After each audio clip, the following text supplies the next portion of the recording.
Bismillahirrahmanirrahim. Assalamualaikum warahmatullahi wabarakatuh. Oke, perkenalkan, saya Hasna Aulia Ar-Rahmah dengan NIM 711191042. Jadi di sini saya dapat tugas vlog nih buat nerangin tentang bab motivasi, tapi di sini saya nggak akan ngulas semuanya karena emang aku aja kali ya. Aku nggak akan ngulas semuanya karena emang itu banyak banget. Jadi di sini cuma membahas tentang teorinya doang, dan itu pun hanya teori Abraham Maslow.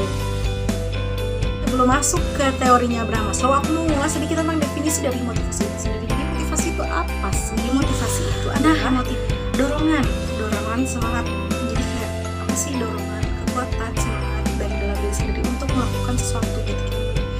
Jadi kayak nggak cuma soal semangat kayak motivator gitu ya, tapi ketika kita mau makan aja itu ada motivasinya karena kita lapar gitu. Jadi kayak sesuatu yang membuat kita itu melakukan suatu perbuatan gitu. Jadi sekarang kita masuk ke teori motivasinya ya.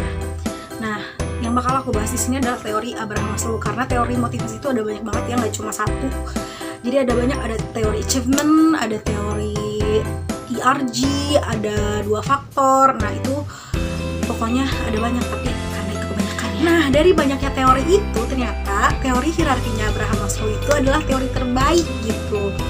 Nah, di situ menurut si Abraham Maslow ini ada 5 kebutuhan tingkat ya. Jadi itu tuh kayak tingkatan gitu di dalam setiap individu. Kebutuhan ini bertingkat ya. Jadi nggak satu ini, tapi jadi kayak piramid gitu dari kebutuhan paling dasar sampai kebutuhan psikologis.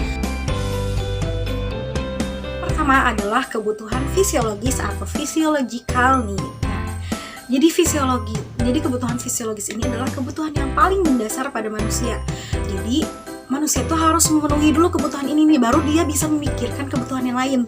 Kayak apa sih contohnya? Rasa lapar, haus, terus capek, kita butuh istirahat, lapar kita butuh makan, terus kayak kita hidup butuh tempat tinggal gitu. Nah, itu tuh adalah kebutuhan dasar yang harus dimiliki dulu oleh manusia, baru dia bisa memikirkan kebutuhan yang lain gitu.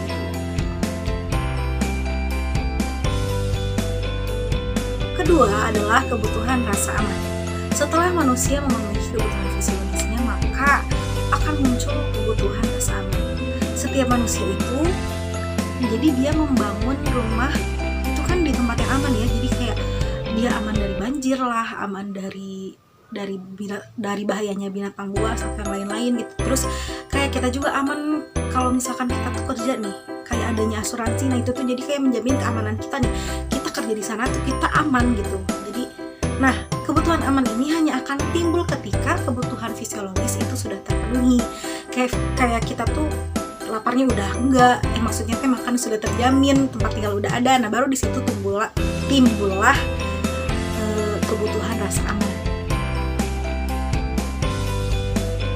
Selanjutnya yang ketiga adalah kebutuhan sosial. Ketika kita sudah memenuhi kebutuhan fisiologis dan kebutuhan rasa aman, timbullah kebutuhan sosial. Jadi kebutuhan sosial ini kayak rasa kasih sayang, terus diterima oleh kelompok atau persahabatan gitu. Jadi kayak ya kita tuh ya kebutuhan sosial gitu. Kita kan manusia itu makhluk sosial ya, pasti butuh dong. Nah di tingkatan ini manusia mulai ingin bergabung di tengah masyarakat, nah kayak gitu. Jadi dia bersosialisasi, ingin dicintai, ingin disayangi, nah kayak gitu. Itu adalah kebutuhan sosial. Nah kebutuhan ini akan timbul ketika kebutuhan rasa aman dan fisiologis itu sudah terpenuhi gitu guys. Dan lanjut adalah kebutuhan penghargaan. Kebutuhan penghargaan ini mencakup aspek kayak faktor dari penghormatan diri, harga diri, image gitu ya. Terus kayak faktor kalau penghargaan diri itu prestasi, otonomi gitu. Terus kalau misalkan penghormatan dari luar tuh kayak status, perhatian, pengakuan. Nah itu jadi di tingkat tempat ini manusia sudah mulai kayak ya kita butuh pengakuan orang gitu. Kayak kalau kita berprestasi nih, ya butuh lah diakui gitu kan. Nah dari sinilah mulai manusia tuh karena merasa harga dirinya sudah meningkat, dari cara berbicara dia mulai berbeda, terus kayak dari masalah belanja itu nggak di sembarang tempat gitu.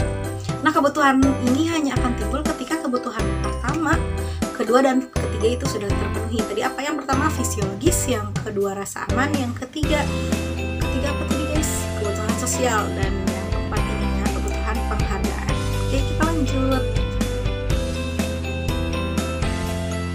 Masuk ke kebutuhan yang terakhir. Kebutuhan yang terakhir ini adalah kebutuhan aktualisasi diri atau self actualization. Jadi menurut Maslow di bukunya Hierarchy of Needs itu self actualization adalah pencapaian tertinggi, kebutuhan tertinggi, dan di situ manusia mulai memaksimumkan potensi atau kemampuan yang dia miliki untuk mendapatkan apa yang dia mau dan apa yang bisa dia lakukan gitu. Nah gitu ya. Jadi, nah kalian paham kan apa sih kebutuhan self actualization ini baru dapat muncul ketika semuanya yang keempat ini sudah muncul. Physiological needs, terus kebutuhan rasa aman, kebutuhan sosial, kebutuhan penghargaan, dan barulah muncul self actualization. Nah mungkin cukup sekian ya. Nah segitu aja 5 hierarki kebutuhan dari Abraham Maslow.